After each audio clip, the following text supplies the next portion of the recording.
Welcome, Hey, Facebook Deborah. world. This is your weekly Beauty Inside and Out. My name is Deborah McGathy with Pinkney's One Spirit Dance and Fitness. I have with me Leah Gillis, who is our resident Milford Women's Holistic Health Coach. And we are going Hello. to talk about support networks today, right, Leah? We are, because women need other women in their lives. We do. And I've noticed very much that as I know I myself am a loner and it takes me a while to get out there, but I've found that lately, as I'm getting older and maybe wiser, I'm pushing myself more, and therefore I'm discovering so many helpful and beautiful women in my life that I never knew were there. Yes, absolutely. You need them more than someone to just go shoe shopping with, right? Exactly. I have built my network of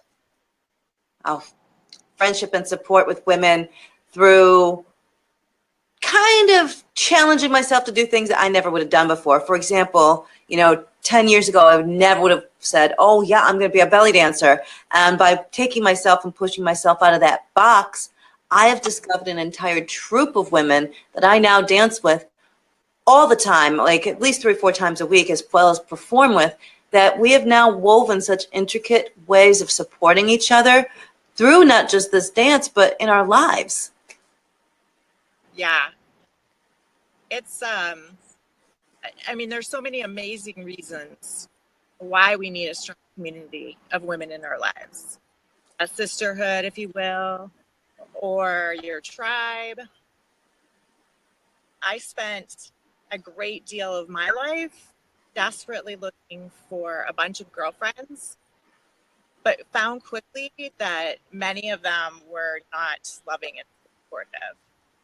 So I found myself gravitating towards more male friends to hang out with. But then as I married and started having children, I really wanted to find and needed other women that were going through the same thing that I was, who was struggling through the same thing and desperately wanted to know that I wasn't alone and that I was the only one feeling this way. Have you found that with your friends? Absolutely. When I first had my first child, it was really difficult for me. My mother and my sister both live out of state. So now I'm here by myself. Recently moved over to the Pinckney area, don't know anybody, and don't have any family to lean on as far as physically right here. And, I can go over to my mom's house weeping because I have postpartum depression and a brand new baby that I don't no idea what to do with. And here, my friends, the majority of them have already had their kids. They're older already. And they also live on the other side of town because we've just moved over this way. And I remember going to these mom groups and desperately I wanted to fit in and I just didn't. And it was heart and soul crushing for me. And I was trying so desperately, but I'm not the whole granola organic. I'm just not. I've never been that person. I eat healthy and I do try to choose organic when I can, but if I'm running and I need to get a banana for my kid, I'm just going to grab the banana. So I just felt kind of still on that outside of that circle, looking and looking, as you said, searching for that tribe, that sisterhood. And I knew I had great friends. I really did have them. But again, they're over on the other side of town. They're in Farmington Hills. They're in Waterford. They're farther away from me than I needed. And so I found myself pushing myself again. Maybe the mom to mom group didn't work. What else? What are the other things I enjoy doing? And that's where I found my sisterhood at my studio because I knew I loved to dance. And so I said, okay, find a group of women I can dance with. And that's where I ended up. And I'm lucky. I'm very lucky for that because, as you have said, I've had a lot of people in my past, women especially, that I want to trust and lean on and share with. And then I find out they weren't the best resource for me. And that's heartbreaking in a way to have given so much to them and not gotten that same sort of feedback. Have you had that happen Absolutely. much to you? Yes, yes. And in time, after a lot and not have did find that sisterhood. And I have to say that actively seeking out a supportive female community was probably one of the best things I've done for myself. It's really brought me to a whole new place as an adult woman. Mm-hmm. Absolutely. I kind of like, and I hate to equate this because people are so much more important than clothes, but I equate friends and finding friends like trying on jeans. Not every pair of jeans is going to fit you the way you want. Not every pair of jeans is going to make your butt look good. Not every pair of jeans is going to give where you need to give. So you got to keep trying on the jeans. You got to keep going out there and finding new friendships. One of the things that is scientifically proven is that when you have a great support network, especially within your own gender, it gives you this sort of mental release that builds resilience. And we all like to say we want confidence, we want this, we want that, but all of those traits actually fall under this beautiful umbrella of resilience, this mental fortitude to keep pushing and have that grit to say, I can keep going. I'm going to fall down, but I'm going to pick myself up. Why am I going to pick myself up? Because not only do I feel personally worth who I am, but I have a great support network who reminds me daily that I'm worth it too. And so that support network is there for you when you as an individual fall down and can't seem to find your grit. And you can reach out and say, hey, help me out, man. I need you to be my great pair of Levi's. I need you to be my great pair of skinny jeans. Help me out. And they are. And I'm so thankful that I have found that tribe. Yes, absolutely. I call it almost accountability. Uh-huh. A community of women that actually know what your goals and dreams are. And so they can keep you accountable to yourself. I mean, everybody needs that external affirmation, showing them that they're amazing and urging them to keep going. I mean, it's that love that we need as human beings, but specifically from our fellow women, our tribe. And that's where something like I said, whenever we found that that hasn't been the truth, that we're devastated. I mean, when a man puts me down, I'm angry. I admit, I'm angry when a man puts me down. When a woman puts me down or hurts me, I'm devastated because I feel almost as if she had more empathy because we've gone through similar things. We've been through similar things. And therefore, why cut someone like that? Why go through and take them down in a way that only another woman could? It is truly devastating, at least for me, when that happens. I almost feel like, well, darn it, I should have been more prepared for that. I should have been smarter. I should have seen that coming. Yeah, exactly. I think that instead of women doing that to other women, we should have our tribe be our source of reducing stress reduction. Like you should be able to go to your group of supportive women when you're chronically stressed or you have something really huge going on in your life that's traumatic, or you've got that chronic mind chatter that's going on all the time. And if you can just go on a date with your women, your girls, your tribe, it's amazing how much better you feel after meeting with them. Have you ever had that happen when you make a date with your friends and you go out and you spew all the chronic stress that you got going on?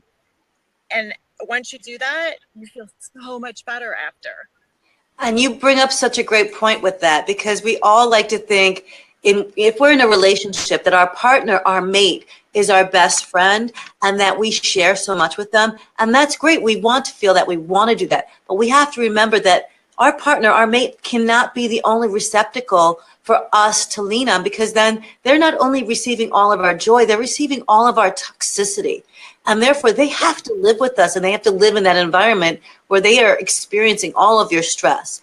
That's not to say you can't express that, but remember that if you constantly, shit where you eat, then you're going to be living in that too. So having those friends that you can go to and rely on and vent that toxicity and know it's just out and away from you and it's not dwelling in your home and your relationship, it really does relieve your soul. It relieves your relationship's purpose of continuing forward without all the stone of heaviness, of toxicity and stress. And it builds your bonds stronger with your girls. that to me is, I look at that as my outside sanctuary. My husband and I are the first sanctuary, our inner sanctuary. And then my girls, they're my next circle. That's the thing, that's my garden. My husband and I are the house. My girls are my garden. They take me and like they let me live. Yeah, absolutely. It's not fair to expect one person in your life to be everything to you. Your spouse is not going to be able to meet all of your emotional, physical, social needs. So yeah, you can get that from your girls.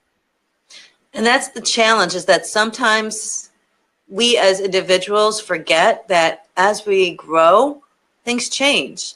And I know for myself, I've had to look at my garden and I've had to weed it. I've had to weed my garden. Yeah. I've had to take people off of my friendship list, out of my garden, and disassociate from them because I've discovered that, they were toxic for me. And that was hard because I'd walked that path with that particular friend for quite a long time, knew her children, made friends through her to other people. And realizing how wrong that friendship was, it was a difficult process, but a rite of passage that led me to be stronger about who I'm going to have in my life, and that I can actively decide who is in it and who is not going to be in it, and decide I want to be around positive people who build me up and not toxic people who constantly poison me and make me doubt myself. Yeah.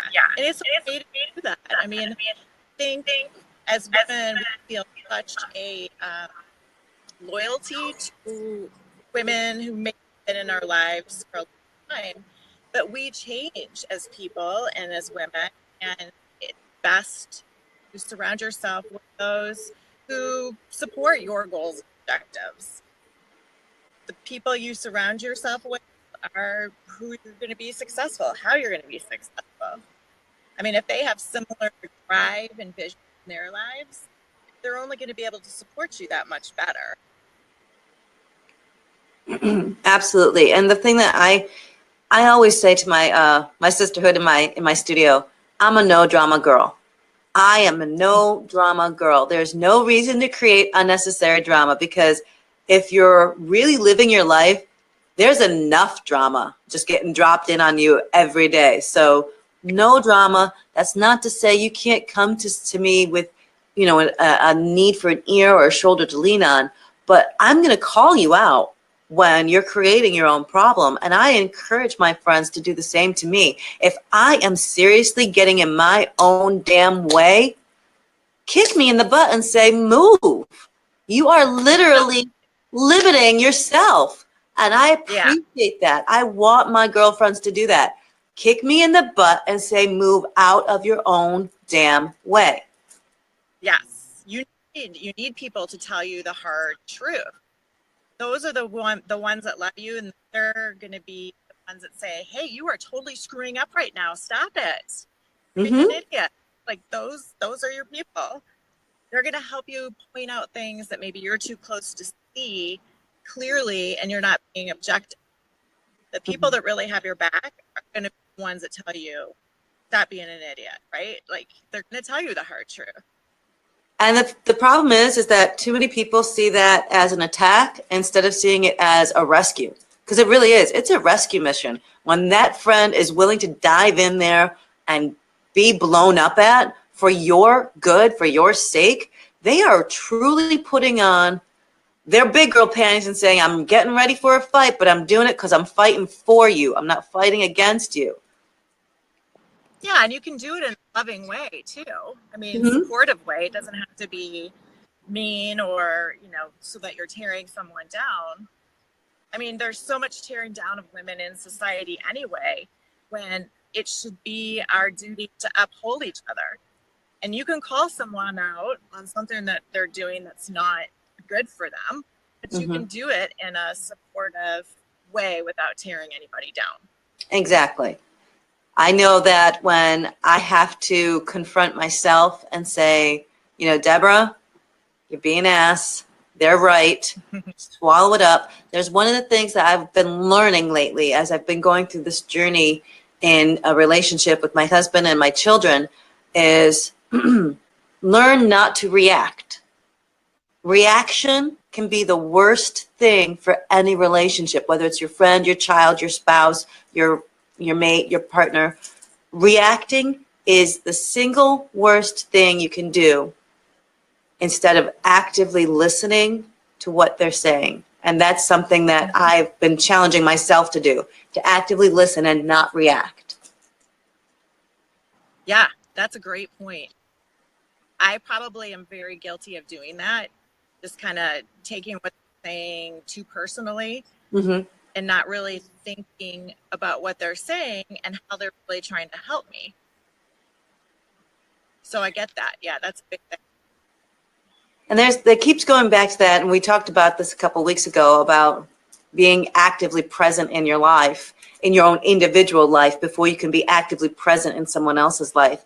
And as women, we tend to, like I said, we've put ourselves at the end of the list. We've put ourselves, oh, I'll get to me. And then I have to question, how am I actively living my life if I'm constantly putting myself at the bottom of that list?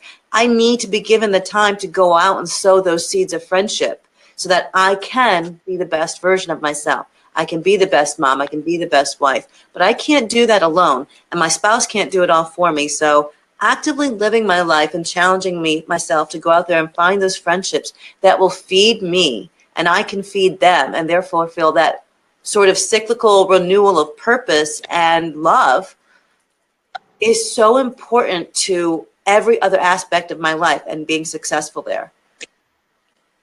Yeah, for sure.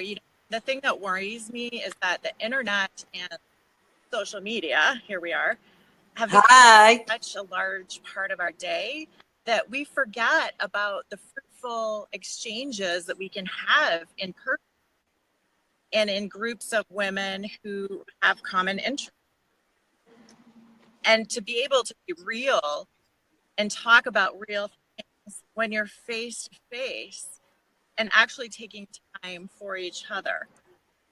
I think it's really important that we don't get caught up in thinking that we have all these friends and a support network, but it's all on your phone or your computer. Yeah, this is one way to do it. It's awesome jumping on here with you. Would I rather be at a restaurant with you talking face to face? Heck yeah, I want to give you a hug. I love it.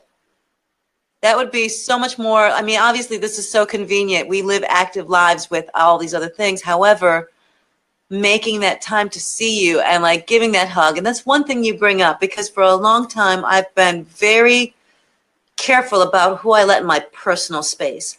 And I'm realizing that the majority of the people that I let in my personal space to give me that hug are good people. You're going to get the one or two slimy, creepy guys out there. But when those great people give us a hug, I mean, touch therapy is so important. And when you think about how, as individuals, not just as women or men, but as human beings, when we embrace one another, there's actual an exchange of trust and an exchange of embodying of spirit that happens in that moment. And I feel so much better after the right kind of hugs. Yeah. And as women, we're such nurturers. It's our nature to nurture others. And so I find, if you can get with someone, maybe you're doing okay, but maybe they're the ones that are having the hard day, and you get to hug them and nurture them, that it actually helps you out too. Mm-hmm. So it's kind of like this two-way street. And Renee was asking us about friendships, and have we found more of those renewing friendships, those truly supportive friendships through common interests and experiences? And I have to say, it's been through both. My common interest, like I said, was dancing. And so challenging myself to go out and find that is where I found a great support network. But the other side, of course, was experiences. I went through Michigan Renaissance Festival with a bunch of people working there. And so obviously we experienced it all together. And I have that support network out there too. So any way that you can find and challenge yourself, there's no one direct feed of where you're going to find friendships in this world. Yeah, I think you just kind of click with people. We're old enough to know, and I think we've had enough experiences that when you meet someone, you kind of just know if you have a connection. Mm-hmm. And then it's up to you to take the time in your busy day to try and figure out how to make that a relationship with someone, to add to your tribe or to expand your tribe. And that's exactly one of the things that we forget. We take for granted that our friendships are not our married relationship or whatever relationship partnership is.